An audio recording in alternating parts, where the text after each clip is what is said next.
چوتھا عمل حج بیت اللہ، جو حضرات اللہ نے جس کو جو توفیق عطا فرمائی، جو حج کر رہے ہیں، اللہ تعالیٰ ہر مومن کو، ہر امتی کو حج کروائے کہ حج ایک ایسا عمل ہے جس کے ذریعے سے آدمی کا ایمان مکمل، اسلام مکمل ہو جاتا ہے، اور ایسا وہ پاک ہو جاتا ہے جیسے وہ ماں کے گناہوں سے پاک ہوا ہے۔ 10 دن میں کرنے والا اور ایک پانچواں عمل کیا ہے؟ عید کی نماز، عید پڑھنا۔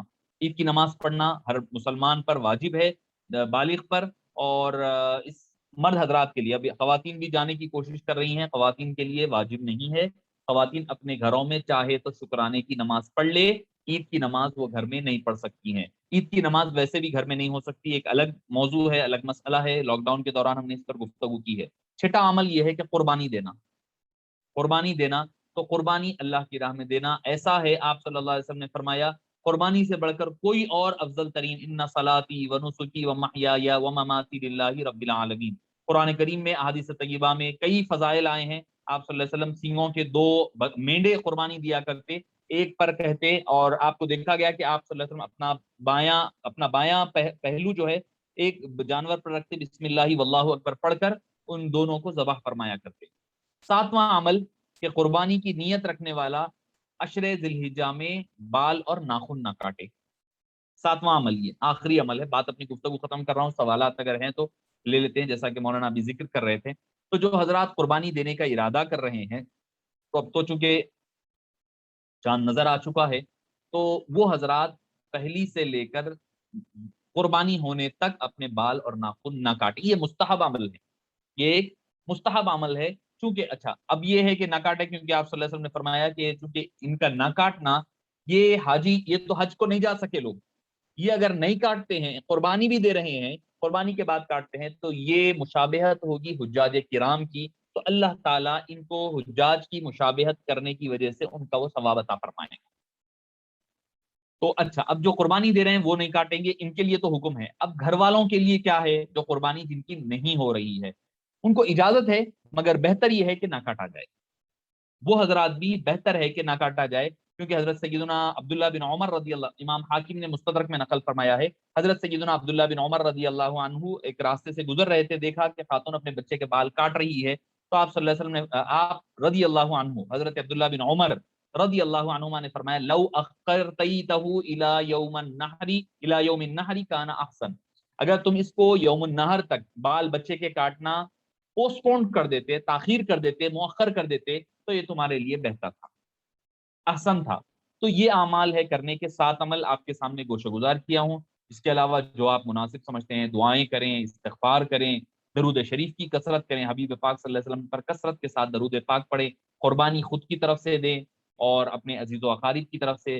اور ایک بات میں آخری کہوں گا، وہ یہ کہ حبیب پاک صلی اللہ علیہ وسلم نے قربانی ہر سال 2 بکرے دیے ہیں، ایک اپنی طرف سے، ایک اپنی امت کی طرف سے۔ آقا ہو کر غلاموں کی طرف سے دیے ہیں۔ اللہ نے اگر آپ کو استطاعت دی ہے تو غلامی کا حق ادا کرتے ہوئے، حق تو ادا نہیں ہو سکتا، حق تو یہ ہے کہ حق ادا نہ ہوا، مگر ایک نذرانہ حبیب پاک صلی اللہ علیہ وسلم کی بارگاہ میں دیا کریں۔ اللہ پاک ہمیں اور آپ کو سننے اور سنانے والوں کو باری تعالیٰ اس مبارک عشر مبارکہ میں نیک توفیق عطا فرمائیں اور نیک اعمال کی توفیق عطا فرمائیں۔ جو حضرات اگر کچھ سوالات کے لیے مولانا فرما رہے تھے، اگر ہیں تو پھر کیا جا سکتا ہے۔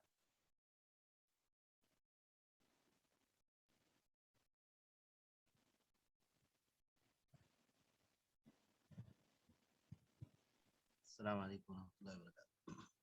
جی وعلیکم السلام ورحمۃ اللہ۔ مولانا ابھی ایک سوال آیا ہے کہ جو سادات کرام کے لیے جو قربانی کا انتظام کیا جا رہا ہے جی اہلیہ نگیتا وغیرہ کی طرف سے، تو اس میں بعض حضرات جو ہے اپنی جانب سے جو واجب قربانی ہے وہ بھی دے رہے ہیں، جی بعض حضرات اس میں، تو اس صورت میں جیسا کہ آپ نے فرمایا ابھی کہ اپنی قربانی کا گوشت کھانا لازم ہے، تو ایک صاحب کا بھی جی سوال آیا ہے اس تعلق سے کیا ہے، نہیں ایسا کھانا، کیا جا سکتا ہے؟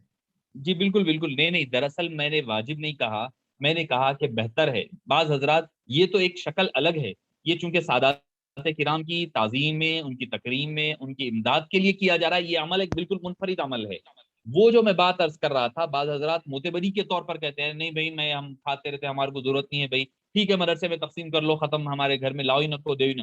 وہ حضرات کے لیے کہا میں، اگر جن کے لیے ممکن ہے کہ وہ اس میں سے تبرکن چکھ سکتے ہیں تو وہ چکھیں، اس وجہ سے نہیں کہ بھئی ہم کھاتے رہتے چھوڑ دو والی بات نہیں، اگر امکان ہے، چانسز ہے، اگر ہو سکتا ہے تو کی بات ہے۔ اب چونکہ یہ معاملہ بالکل مختلف ہے، یہ آقا نامدار صلی اللہ علیہ وسلم کی آل پاک کو، حالانکہ وہ حضرات اپنے کوئی رشتہ داروں میں بھی دے سکتے تھے وہ حصہ، مگر چونکہ آپ صلی اللہ علیہ وسلم کی پاک آل جو غریب سادات کرام ہیں ان کے لیے کرنے کی کوشش کی جا رہی ہے، تو یقیناً یہ رول ان کے اوپر امپلیمنٹ نہیں ہوگا۔ مولانا ایک اور سوال ابھی آیا ہے کہ تھوڑا آپ کی آواز بالکل کم آ رہی ہے۔ جی جی، ایک اور سوال آیا ہے کہ ان دنوں جو ہے جیسا کہ شوال کی 5 یا 12، جیسا کہ ہمارے پاس عمرے وغیرہ کے لیے اگر کوئی حج نہیں کیے ہے تو شوال کی 5 تاریخ یا پھر 12 تاریخ تک، اس کے بعد مکہ مکرمہ میں طواف کی غرض سے یا عمرے کی غرض سے جانا، اگر کوئی جاتا ہے تو اس پر حج لازم ہوتا ہے۔ تو آج کل جی ایک یہاں پر آپ بھی جانتے ہیں کہ آن لائن اپوائنٹمنٹ مل رہی ہے عمرے کے لیے۔ جی بعض حضرات جو حج نہیں کیے، جیسے ہی ان کو اپوائنٹمنٹ مل رہی وہ عمرے کے لیے چلے جا رہے ہیں، تو ایسا کرنا احناف کے نزدیک کیا درست ہے، اس طرح کرنا؟ جی یا دیکھیے پھر دراصل، نماز کے لیے بھی جا رہے ہیں عمرہ، یا جی جی پھر جی کسی کو نماز کا موقع مل رہا ہے تب بھی چلے جا رہے ہیں؟ جی جی اچھا دیکھیے یہ ہے کہ اگر کوئی آدمی اگر ایام حج میں، یعنی شوال ذوالقعدہ میں اگر عمرہ کرتا ہے، عمرہ کرنا جائز ہے۔ پہلی چیز یہ کہ آپ صلی اللہ علیہ وسلم نے جو صلح حدیبیہ وغیرہ کا جو خزاں عمرہ تھا، آپ صلی اللہ علیہ وسلم نے وہ ذوالقعدہ کے مہینے میں کیا۔ عمرہ کرنا بالکل درست ہے اور جائز ہے۔ اور آپ صلی اللہ علیہ وآلہ وسلم نے جو عمرۃ القضاء کیا وہ پہلے کیا، حج بعد میں فرمایا ہے، حج بعد میں فرمایا ہے۔ 9 ذی الحجہ کے بعد آپ نے جو آخری سال حج فرمایا ہے 10 ذی الحجہ میں، فتح مکہ کے وقت آپ نے ایک عمرہ فرمایا اور عمرۃ القضاء، دونوں بھی عمرے حج سے پہلے ہوئے ہیں۔ ایک تو مسئلہ یہ ثابت ہو گیا کہ شوال ذوالقعدہ وغیرہ میں حج عمرہ کرنے سے کیا جا سکتا ہے۔ اب احناف کے پاس مسئلہ یہ ہے کہ جو آدمی ایک مرتبہ کعبے کو دیکھ لے یا کعبے تک پہنچ جائے، اس کے اوپر حج واجب ہو جاتا ہے، حج اس کے اوپر لازم ہو جاتا ہے۔ اسے اگر استطاعت ہو تو اسے چاہیے کہ وہ اسی سال حج کرے۔ اب استطاعت میں کیا کیا شامل ہے؟ مال، پیسہ وغیرہ رہنا ایک چیز۔ دوسری سب سے اہم چیز کیا ہے کہ حکومت، اب چونکہ حکومت کی طرف سے اجازت اور پرمیشن ضروری ہے، اگر وہ اجازت ملتی ہے تو آدمی کر سکتا ہے۔ تو ایسی صورتحال میں اگر اس کو اجازت نہیں ملتی ہے اور وہ عمرہ موقع ملتا ہے اگر کر لیتا ہے تو اس کو اجازت ایک حد تک، کیونکہ احناف بھی کہتے ہیں کہ اگر کوئی پہلی مرتبہ دیکھ لے تو اس سال اگر وہ رک سکتا ہے اور اس کو اجازت ہے، اس کی سواری کے کھوئے جانے کا اندیشہ نہیں ہے، تو وہ حج کرے لازمی طور پر۔ تو اگر آپ کے پاس چانس ہے، کر سکتے ہیں، اور آپ کو حکومت سے پرمیشن بھی مل رہا ہے، تو آپ کے اوپر ضروری ہے کہ آپ جس سال عمرہ کر رہے ہیں یا پھر حج کا طواف کر رہے ہیں، کعبہ دیکھ رہے ہیں، اس سال حج کر لیا کریں۔ اگر حکومت کی طرف سے آپ کو اجازت نہیں مل رہی ہے، جب تک اجازت نہ ملی تو آپ کا نماز کے لیے جانا یا پھر طواف کر لینے سے شرعاً، چونکہ آپ مجبور استطاعت من استطاع الیہ سبیلا کے حکم میں آپ شامل نہیں ہوئے ہیں، کیونکہ حکومت کی طرف سے پابندی ہے۔ تو اس وجہ سے اب موجودہ دور کے اعتبار سے اگر کوئی ذوالقعدہ شوال میں عمرہ کرتے ہیں، مگر ان کو چاہیے کہ جو عمرہ حج نہیں کیے ہیں وہ کوشش کرتے رہیں حج کے لیے، اپلائی کر رکھیں، اگر مل جاتا ہے تو ان کے اوپر فرض اسی سال فرض ہو جائے گا۔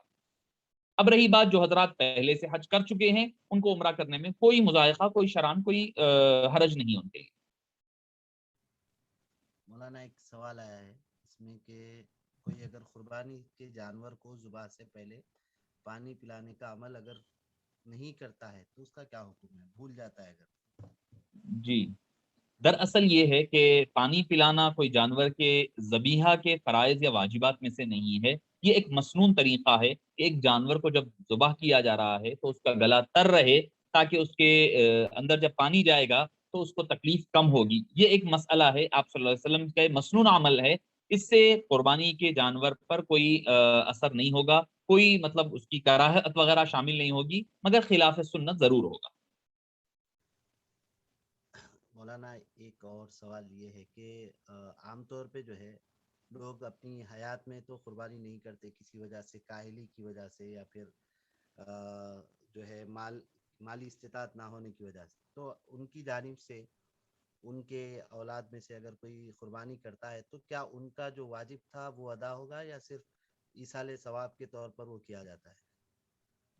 جی پہلی بات، ہمارے پاس یہ بہت بڑا المیہ اور پریشانی ہے ہمارے لوگوں کی طرف سے کہ واجب قربانی نہیں دیا کرتے. بہت بڑی ہمارے پاس خرابی ہے.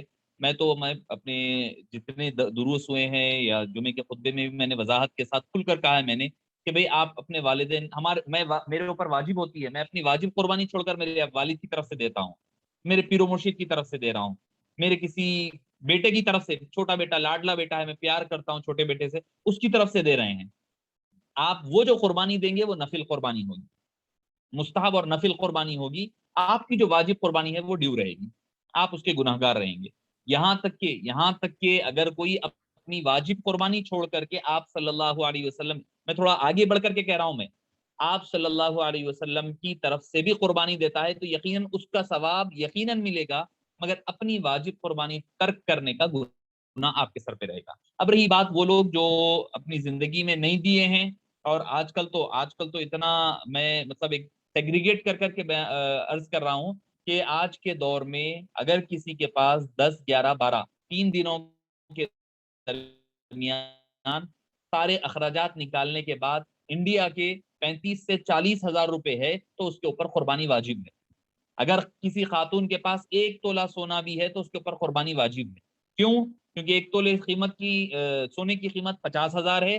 وہ 50,000 میں 52.5 تولے یا پھر نظامیہ کے فتوے کے مطابق 45 تولے چاندی آرام سے آ جاتی ہے. 425 گرام چاندی جو ہے آ جاتی ہے. تو اس وجہ سے اس کے اوپر قربانی واجب ہے. ایک مسئلہ تھا. اگر جو آدمی فوت ہو گیا ہے وہ اگر وصیت کر کر کے مرا ہے کہ بھئی میرے اتنے قربانی ڈیو تھے، میرے اولاد کو بولا بھئی تم میری طرف سے ادا کرنا، تو وہ قربانی واجب ادا ہوگی.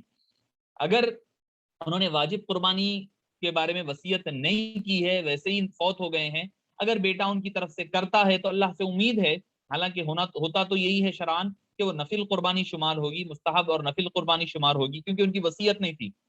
اگر اللہ سے امید ہے کہ ہو سکتا ہے اللہ تعالیٰ اس کے ذریعے سے ان کی، کیونکہ حدیث میں روزے اور نماز کے بارے میں آیا ہے، تو اس پر قیاس کرتے ہوئے یہ کہا جا سکتا ہے کہ اگر کوئی قربانی دیتا ہے تو اللہ تعالیٰ ان کی اس واجب قربانی کو بھی جو فوت ہو گئی ہے اس کو معاف فرما دے گا. مولانا ایک صاحب کا سوال ہے کہ انہوں نے حج کے لیے اپلائی کیا تھا اور اس کے لیے جو پیسے جمع کر کے رکھے تھے پر پرمیشن نہیں ملنے کی وجہ سے وہ حج کو نہیں جا سک رہے، تو وہ کیا پیسہ استعمال کر سکتے ہیں یا اس کو ویسے ہی رکھنا ہے اٹھا کر؟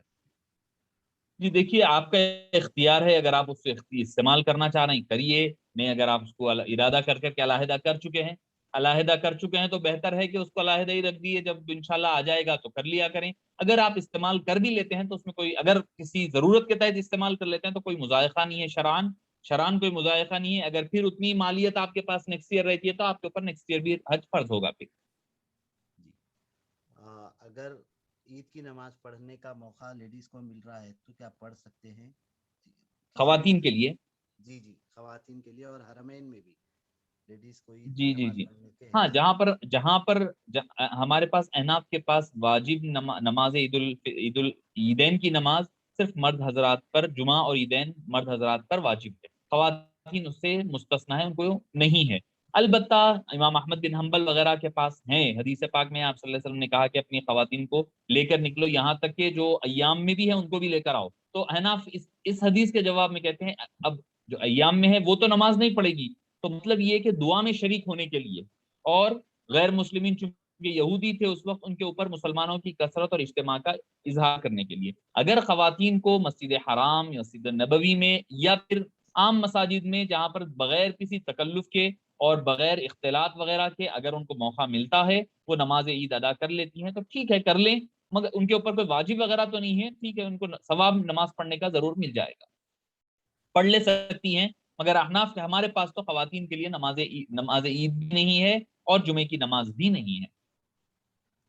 مولانا گائے یا اونٹ میں جو حصے ہوتے ہیں اس میں عقیقے کا حصہ شامل کیا جا سکتا ہے؟ جی ہاں، چونکہ دونوں کا مقصد کیا ہے؟ اللہ کی راہ میں قربانی کرنا اور خون بہانا، اللہ کی رضا کے لیے. اللہ کی رضا کے لیے خون بہانا، دونوں کا مقصد وہی ہے. تو اگر کوئی آدمی بڑے جانور میں اونٹ گائے وغیرہ میں 5 حصے ہو گئے تھے، میرا عقیقہ نہیں ہوا تھا مثال کے طور پر، تو میں وہ 2 حصوں کو عقیقے کے ملا لیتا ہوں، تو وہ جائز ہے، بالکل اس کو درست ہے، وہ ملایا جا سکتا ہے، جائز ہے، قربانی بھی صحیح ہو جائے گی اور عقیقے بھی صحیح ہو جائیں گے۔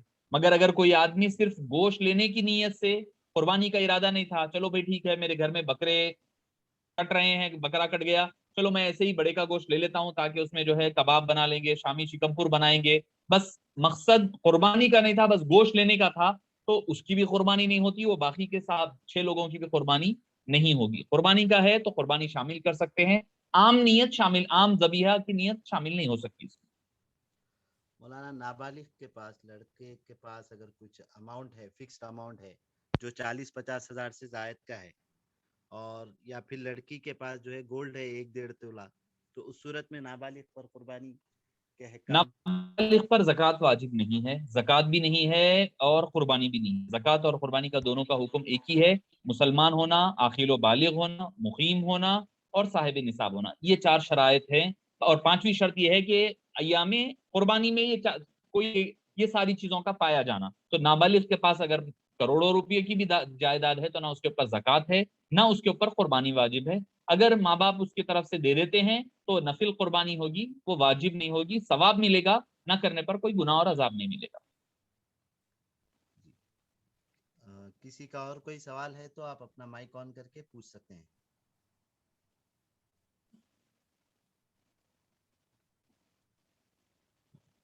اور کسی کو کچھ سوال کرنا ہے تو اپنا مائک آن کر کے سوال کر سکتے ہیں۔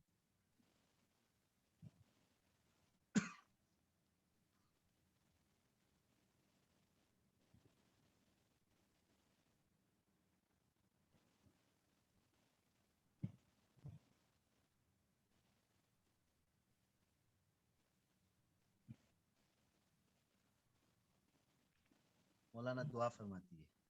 الحمد للہ رب العالمین والصلاة والسلام علی اشرف الانبیاء والمرسلین نبینا وقدوتنا محمد الامین علیہ الصلاة والتسلیم وعلی آلہ وصحبہ البررة اجمعین والحمد للہ رب العالمین۔ اللهم اجعل جمعنا هذا جمعا مرحوما ولا تجعل منا شقيا ولا محروما، آتنا من لدنك رحمة وهيئ لنا من أمرنا رشدا، ربنا اغفر لنا معاصينا وتفضل برحمة فينا، سبقت رحمتي على غضبي، قلت فرحا بسيد العرب وبأصحابه وعترته حافظ شرعه وسنته، وسهل يا إلهي كل صعب بحرمة سيد الأبرار سهل، وسهل يا إلهي كل صعب بحرمة سيد الأبرار سهل۔